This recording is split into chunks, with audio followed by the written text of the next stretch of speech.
The Honourable Member for Pitt Meadows, Maple Ridge. Thank you, Madam Speaker. Peace, order, and good government. Does that have a familiar ring? Well, it's in the Constitution, 1867, where that's just part of who Canada was, what Canada was, a place where there was order, good government, and peace. Compared that with the big bad USA and their wild frontier, we had stability in Canada. But what have we become after 10 years of this Liberal government? I would say now, I think the motto should be crime, chaos, and failing government. Why do I say that? Well, in the past 10 years, violent crime has gone up 54%, sexual assaults are up 75%, and the focus of my comments, and referring to the question that I had during question period, is on extortion. It's up a lot. And what is extortion, Madam Speaker? It's the threat of violence to basically get cash. It's the classic shakedown of businesses and individuals to get them to pay up. And it's not just threats, it's following up with the threats to business with violence, with arson, with shootings, with beatings, with killings. You see it in the gangster movies in New York City, The Godfather, Mafia. But this isn't, Madam Speaker, I'm not talking about the 1930s, 1940s New York City. I'm talking now about Canada. Extortions are up 330% across Canada, and in BC, where I'm from, it's up nearly 500%. 500%. Even in my community of Maple Ridge, it's a beautiful community and a beautiful part of the world, but we're having it right there. Just the paper just reported that last week that a home that was already been targeted in the middle of the night was shot at again. The residence is associated with an individual connected with the Punjabi music industry and had been they've been extortion threats in the past, and they had actually fled the country. But the neighborhood, they're still wondering. There's still that disruption. There's insecurity. There's fear for the surrounding families.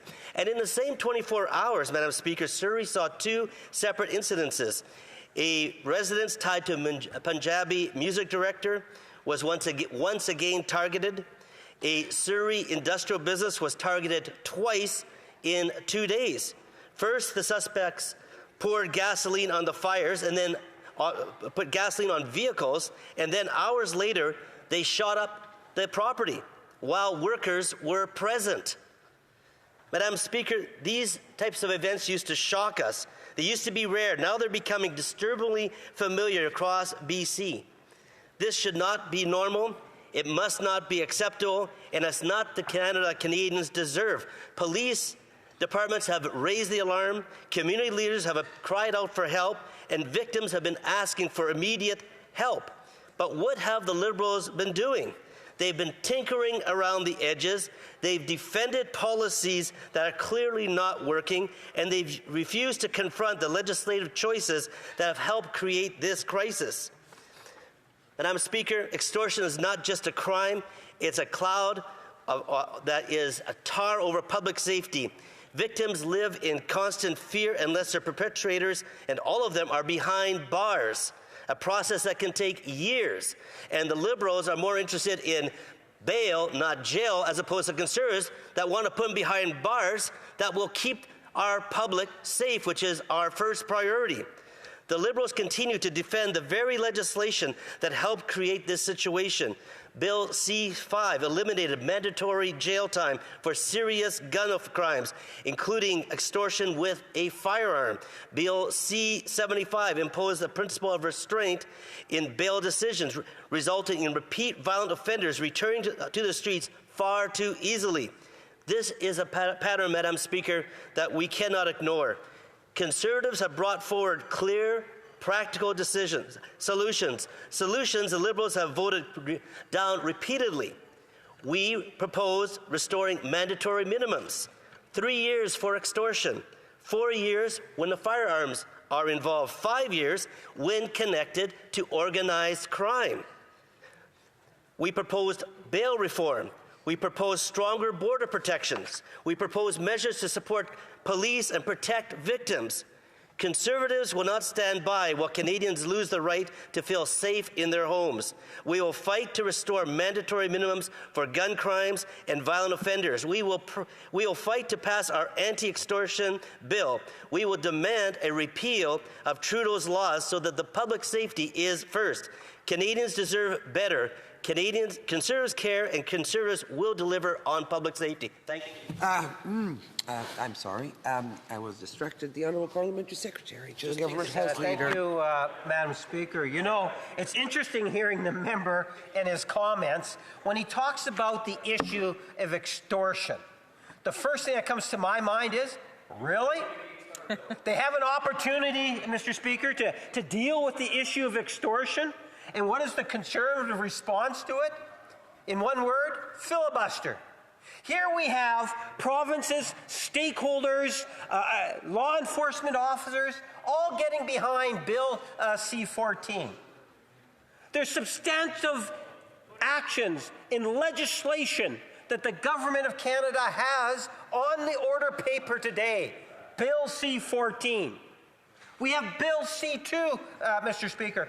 Both of them. Actually, I'm sorry, not C2, C. Madam Speaker, did I call you Mr. Speaker? My apologies. Madam Speaker, we have legislation that's before us today that actually deals with extortion, and the Conservative response to it is not to let it pass. We had to shame them into actually getting the bail reform legislation at the committee stage, Mr. Speaker. The member doesn't have to tell me about extortion. You know, I'm very much aware of the issue. I know the impact that it is having on our communities. And it's several areas of the country where there's a special target in terms of extortion. That's the reason why we've been standing up. I have stood up on numerous occasions trying to convince the Conservatives to recognize the efforts of law enforcement officers, of premiers, and the Prime Minister who made the commitment, an election platform commitment to deal with things like bail reform legislation, and within that legislation there's a direct reference in terms of consequences with respect to extortion and repeat offenders and so forth, Madam Speaker. And then to hear the member stand up and say, well, we want this, we want that. Well, I understand that the Conservative Party uses the whole crime file as a fundraiser, Madam Speaker. I have received many, many fundraising letters myself from the Conservative Party. I don't know how I got onto that mailing list, and they're all asking for more money based on the issue of crime, Madam Speaker. The reality of it is that the Conservative Party looks at the crime file and says, how do we generate money? And it's all self-serving. Because when it comes time to actually do something, they are found wanting. And I've likely even asked the member that posed the question today. There's a very good chance that I've probably asked him, will he guarantee, what was his personal opinion on getting Bill C-14 passed before the end of the year. I've asked many Conservative MPs. I've encouraged the opposition to get behind substantive legislation that political parties of all stripes at different provincial levels are behind, and ask them to support. But, Madam Speaker, it's falling on deaf ears. And if they weren't shamed into allowing Bill C-14 bail reform legislation to go to committee, we would still be debating it, Madam Speaker.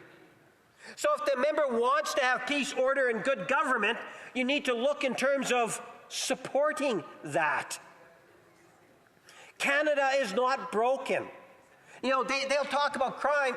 The honourable member for Pitt Meadows, Maple Ridge. Yeah, thank you, Madam Speaker. This would be a joke if it wasn't so sad. You'd think that the Conservatives have been the ones that have been in power for the past 10 years when it's been on their shoulders. It's their laws that have brought this chaos that we're in. And now it's like the parliamentary secretary says, oh, but look what we're saying, look what we're doing, talk. That's what we're hearing, a little bit of talk. I guess it's a step up from not talking about it. They're at least talking about it. You know, every measure that we brought forward over the past 10 years have just been shut down by the Liberals. They haven't been concerned about this issue. Now, when their politics are a bit, they're concerned about a few seats. Now they're starting to get into the act by saying a few words. You know where it's going to go. I don't see it going very far with this Liberal government because they're not serious about public safety, Madam Speaker, as much as they might pretend to be.